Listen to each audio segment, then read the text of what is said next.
les églises orientales ont célébré Noël le 7 janvier. Bethléem a assisté à l'entrée officielle dans la ville de la délégation des églises orthodoxes.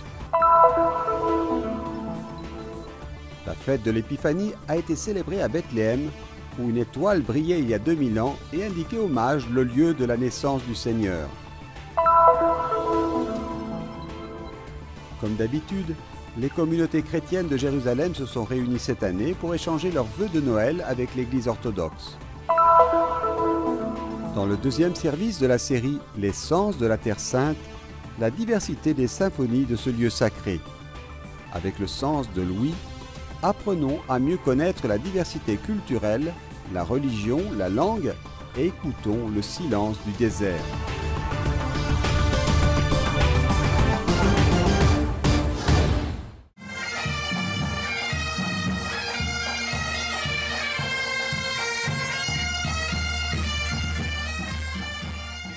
Les églises qui suivent le calendrier julien ont fêté Noël le 7 janvier.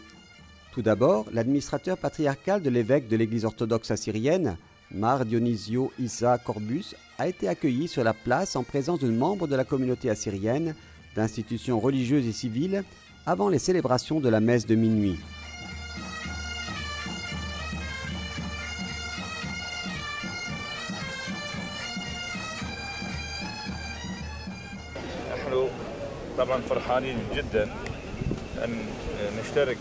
Nous sommes vraiment heureux de participer à la célébration de Noël en ce jour béni, qui marque la naissance de notre Sauveur Jésus-Christ dans cette ville de Bethléem, alors que tous les yeux du monde se tournent aujourd'hui vers ce lieu saint. Nous souhaitons à tous paix, bien-être et bonheur. Puis, selon le statu quo, la procession de l'église copte est arrivée sur la place de la Nativité, présidée par Monseigneur Anba Antonius, évêque de l'église copte orthodoxe de Jérusalem. Témoins de la fraternité entre chrétiens et musulmans à Bethléem, les musulmans se sont joints à leurs frères chrétiens pour célébrer Noël, offrant ainsi une mosaïque de bonne coexistence entre les croyants.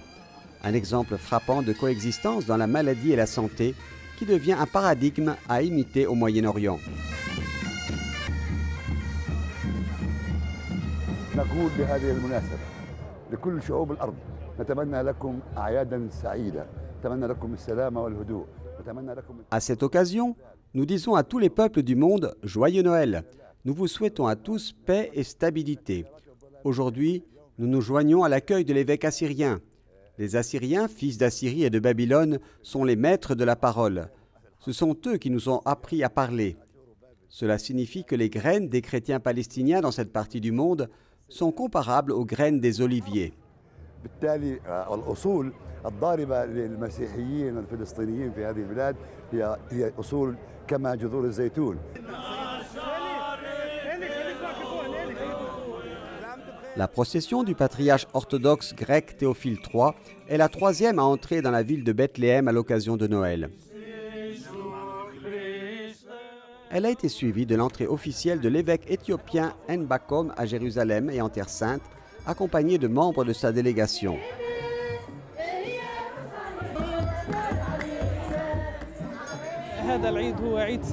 Ces vacances sont des vacances de paix. Nous espérons que la paix prévaudra en Terre Sainte. Nous prions pour la coexistence loin de l'occupation, à l'instar d'autres peuples libres du monde entier. Cette année, nous avons envoyé de Bethléem un slogan adopté par le ministère du Tourisme et des Antiquités en collaboration avec diverses institutions à Bethléem, selon lequel notre message cette année est « Une année de persévérance ». Nous vivons dans cette région depuis des milliers d'années et nous avons l'intention de rester inébranlables dans notre patrie. À Noël, nous souhaitons à tous de bonnes vacances.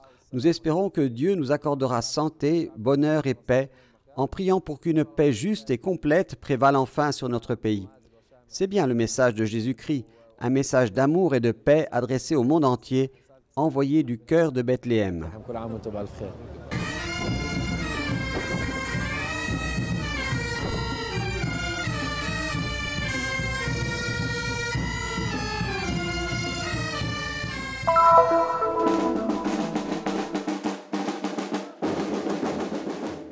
Dimanche dernier, alors que les célébrations de Noël des églises orientales ont commencé sur la place de la Mangeoire, À l'intérieur de l'église Sainte-Catherine, dans le complexe de la Basilique de la Nativité, les catholiques latins ont célébré l'épiphanie du Seigneur. Pendant la matinée, le custode de Terre Sainte, Francesco Patton, a présidé la messe devant des centaines de chrétiens, de pèlerins et de franciscains de la région.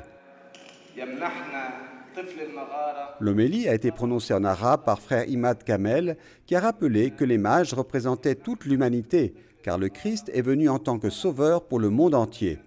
Le franciscain a également expliqué la signification des dons que les trois sages ont faits à l'enfant Jésus.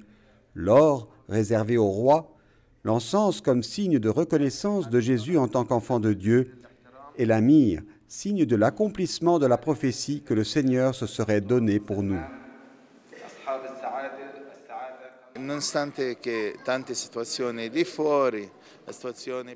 Au milieu de tout ce qui se passe à l'extérieur, comme l'instabilité politique et économique, il peut sembler que la fête de Noël, de la joie que Jésus a procurée, est en train de disparaître, mais pas du tout.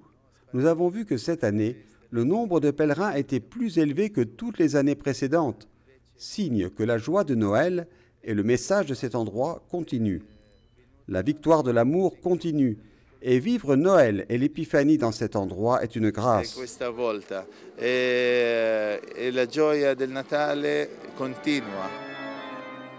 Les franciscains ont conduit les vêpres au début de l'après-midi, puis s'est déroulée la traditionnelle procession vers la grotte où est né l'enfant Jésus.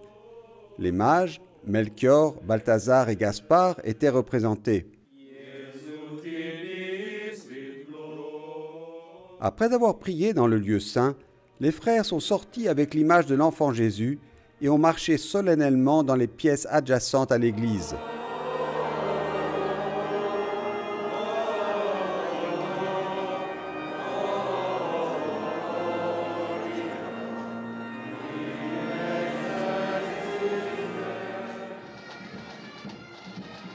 Les célébrations de l'Épiphanie ont débuté samedi avec l'entrée solennelle du custode de Terre Sainte à Bethléem.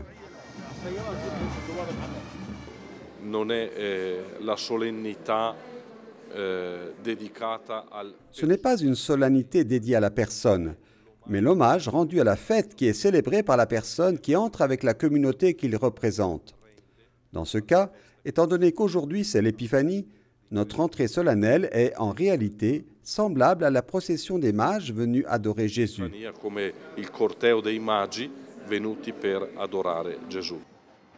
Après avoir été accueilli par les autorités religieuses et civiles, le Père Custode a franchi la porte de l'humilité et a dirigé la prière des premières vêpres. Nella festa dell'Epifania, festa della luce, noi abbiamo accolto il custode di Terra Santa. En la fête de l'Épiphanie, fête de la lumière, nous avons accueilli le custode de Terre Sainte et nous l'avons remercié pour sa présence et pour les œuvres que la custodie réalise à Bethléem, en particulier pour les pierres de l'Église, les pierres vivantes. Elles sont la lumière du Christ qui continue à briller à Bethléem. E questa è la luce di Cristo che continua a splendere in Betlemme. Le même Dieu qui a conduit les mages jusqu'ici conduit ses fils aujourd'hui dans la contemplation de la grandeur de sa gloire.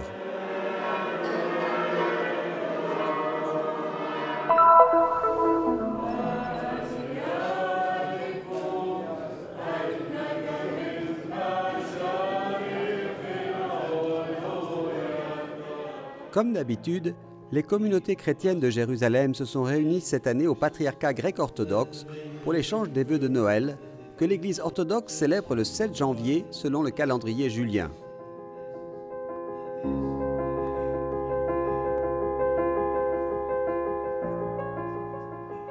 Le climat a été amical avec des gestes de fraternité.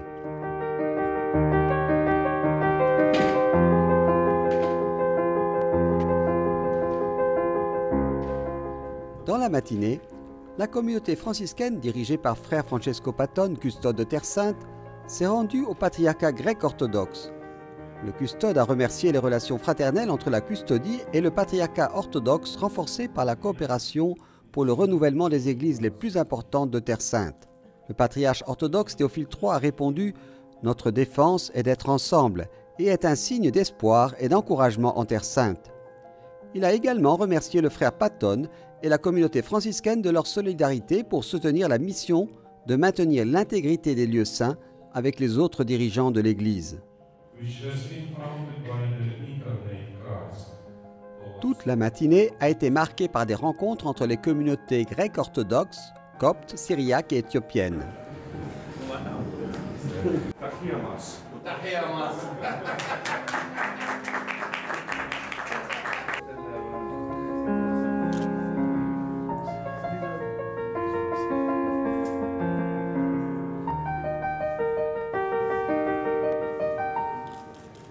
Lors de la réception de toutes les réalités ecclésiales de Terre Sainte, l'administrateur apostolique du patriarcat latin, Monseigneur Pierre Battista Pizzaballa, a rappelé dans son discours l'opportunité et la nécessité de l'unité des églises de Terre Sainte.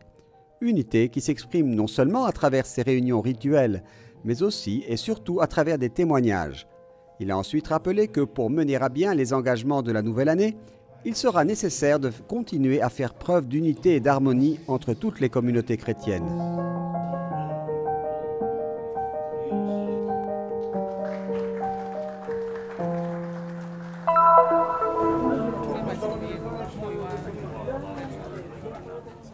Pendant un moment, fermons les yeux, écoutons seulement. Ce sont les symphonies, les sons et les voix de ce lieu sacré, un orchestre de différents éléments dirigé par le grand maître, le Créateur. Nazareth stimule les sens. Imaginons que nous soyons dans la ville où, après un dialogue, la parole est devenue chair et l'histoire de l'humanité a été transformée. Imaginons entendre l'annonce de l'ange Gabriel et la réponse de la Vierge Marie, un oui qui vient de la voix douce et suave de la Mère de Dieu.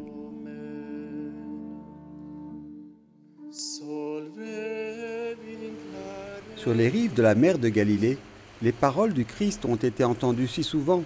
Le son de la mer est le même.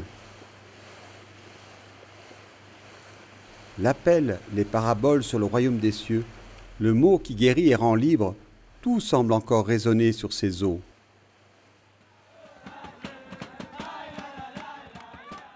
La variété des sons des religions. Au mur des lamentations, en particulier au coucher du soleil vendredi, au début du sabbat, jour sacré pour les Juifs, lire et chanter la Torah et les prières ont une sonorité particulière. Chaque jour, dans les rues des villes, les haut-parleurs des mosquées se mêlent au son de la vie quotidienne. C'est l'appel à la prière rituelle, la salah, dans la langue du Coran, que chaque musulman est invité à faire 5 fois par jour en se tournant vers la Mecque, même au cœur de la nuit. Les langues officielles du pays sont l'hébreu et l'arabe. L'anglais est la langue véhiculaire. Mais vous pouvez entendre beaucoup d'autres langues. La Terre Sainte abrite une population aux origines ethniques, religieuses, culturelles et sociales variées. Parmi les 8 millions d'habitants environ en Israël, 75% sont juifs et 20% sont arabes. Parmi ces derniers, la majorité est musulmane tandis que les chrétiens sont minoritaires. Point de convergence des sons et des langues est la porte de Jaffa, l'une des 8 qui existent le long des murs de la vieille ville de Jérusalem. Une des portes où circulent le plus d'habitants et de gens du monde entier. Il suffit d'y rester quelques instants et d'essayer de reconnaître la langue que nous entendons. En passant par la porte de Jaffa, nous trouvons la vieille ville de Jérusalem et à 350 mètres, la basilique du Saint-Sépulcre, le sanctuaire où cohabitent les différentes églises chrétiennes. Les célébrations et les prières nous font comprendre chaque rituel, en particulier avec Louis. Encore une fois, laissons-nous emporter par notre imagination jusqu'au dernier soupir du Christ avant sa mort et, après la résurrection, jusqu'à l'exclamation de Marie-Madeleine qui voit le Seigneur ressuscité, « Rabbouni », maître en hébreu. L'une des cérémonies les plus intéressantes est celle du feu sacré lors de la Semaine sainte des orthodoxes.